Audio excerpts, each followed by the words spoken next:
السلام عليكم ورحمة الله وبركاته، ازيكم يا حبايبي عاملين ايه؟ وحشتوني. النهاردة معانا وصفة إيطالية سهلة وسريعة، الأولاد هيحبوها والكبار هيحبوها زي ما اتعودنا بنعمل وصفات سهلة وسريعة. وصفة إيطالية، تورتة زوكيني. احنا اتعودنا طول عمرنا ان التورتة دايما بتبقى حلوة، لا النهاردة عندنا التورتة هتبقى حادقة. ممكن تقولي عليها تورتة، ممكن تقولي عليها فطيرة، ممكن تقولي عليها بيتزا بالزوكيني. هنا انا بوريكي ان انا قطعت تلات تلاتة كوسة زوكيني، يعني كوسة 3 كوسات كبار. عملتهم في الكبة زي الشيبس كده. لو عندك المبشرة اللي هي بتعمل شيبسي اعملي بيها. 2 بيضة، وحطيت عليهم ملح وسبتهم تحت مصفى يتصفوا، ونشفتهم على قد ما قدرت عشان الكوسة تنزل ميتها. معايا هنا بيضتين هضربهم كويس قوي.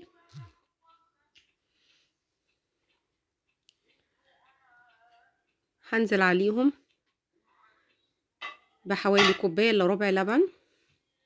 الاول انا نزلت بنص وبعد كده نزلت بربع، قلت لكم دايما على حسب الدقيق.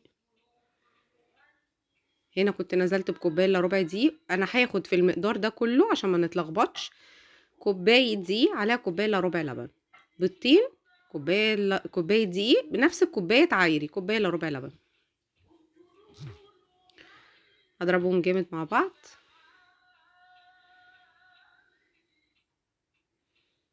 هنا عندي جرانو بادانو اللي هي الجبنه او بارميجانو. انا حطيت 2 على بعض عملت ميستو. انتي ممكن تستخدمي في مصر الجبنه تشيدر او جبنه تركي، وتاخدي بالك من الملح لان احنا كمان رشين على الكوسه ملح عشان تنزل ميتها. هنقلب الكلام ده كله مع بعضه.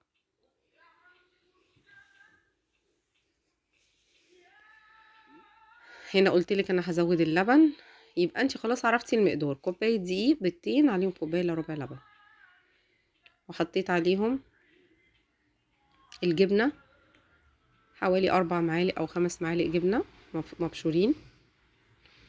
وقلت لك البدائل برضو في مصر تشيدر او جبنه تركي.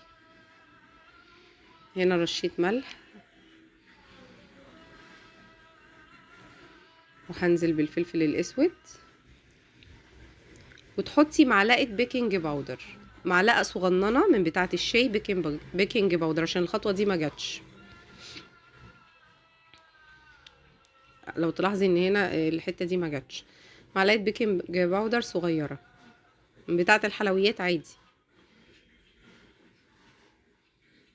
هتنزلي بقى هنا بالكوسه 3 كوسات يكون حجمهم كبير. حاولت اصفي منهم الميه، حطيت عليهم ملح وحطيتها تحت مصفى ونشفتهم بمناديل. بس هي الكوسه طبعا بتنزل ميه، بتبقى فيها ميه كتير، بس لازم تنشفيها برضو علشان ما يبقاش فيها سوائل كتيره وتطري معاكي التورته، وكده ممكن ما تمسكش معاكي قوي. نقلب الكلام الجامد ده مع بعضه. هنا الطريقه الاساسيه من غير التونه والزيتون. انا بقى بحب احط فيها تونه وزيتون علشان تدي للكوسه طعم يبقى طعمها بونو كده. التونه والزيتون حط عليهم فص توم واحد مبشور مع التونه والزيتون، قلبتهم مع بعض.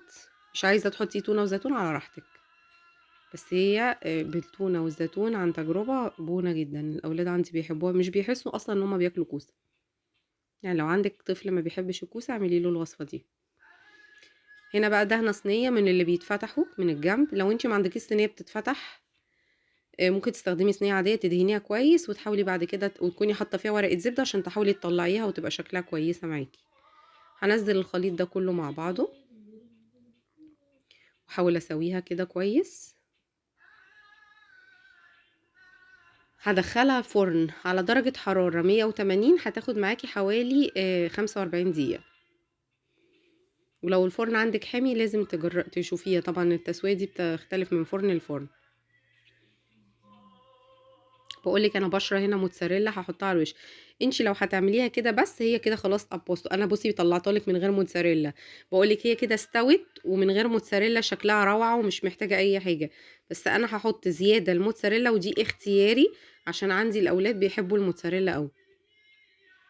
مش عايزه تحطيها، هي كده خلصت خلاص. 45 دقيقه طلعي هتطلع بالشكل الجميل ده. هنا بقى انا بقولك هي استوت خلاص، بس انا هحط الموتزاريلا على الوش عشان هما بيحبوها. عايزة تاكليها كده، هي كده خلاص برونتا وجاهزة وبونة، مفيهاش اي حاجة. هحط الموتزاريلا على الوش، يا دوبك بس تسيح معايا، مش هتاخد معايا 3 دقايق، كده كده الفرن سخن.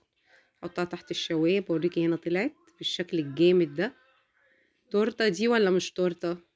تورته دي يا متعلمين ولا مش تورته؟ لو عجبك الفيديو ما تنسينيش بقى من دعوة حلوة، ولايك وشير وسبسكرايب للقناة، وما تنسيش تفعلي الجرس، وبون ابيتي.